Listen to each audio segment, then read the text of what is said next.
আমার 4 লক্ষ টাকার মাল ভাই বসতেছে ভাই, আমার কোন জানা লাগতেছে। মানুষকে বিনোদন দিয়ে হাসানো এই ভাইরাল তরমুজ বিক্রেতার চোখে এখন পানি। কাঁদতে কাঁদতে তিনি বলছেন 1.5 লাখ টাকার তরমুজ নষ্ট হয়ে যাচ্ছে, বিক্রি করতে পারছেন না।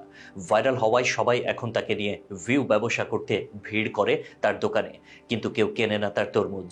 তাই সবাইকে হাসিয়ে আনন্দ দেয়া এই লোকটিকে এখন কাঁদতে হচ্ছে। সামনে ঈদ, কত খরচ, কিন্তু সোশ্যাল মিডিয়ায় ভিউ খোরেরা সবকিছু এলোমেলো করে দিল।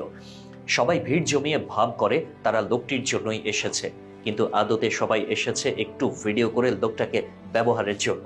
এরা সবাই মিলে একটা করে তরমুজ কিনলেও তরমুজ বিক্রেতার চোখে আজ পানি ঝরতো না, কিন্তু তারা সবাই এসেছে নিজের স্বার্থে। মানুষের ভেতরে বিবেকবোধ বোধহয় হারিয়ে যাচ্ছে।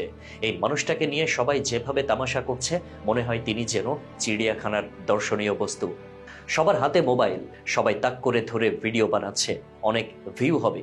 গরিব একটা মানুষকে ব্যবহার করে অনেকের কিছু বাড়তি কামাই হবে, কিন্তু ভিউখোর এই মানসিকতার কারণে একটা মানুষের রোজগারের পথটাই এখন বন্ধের মুখে।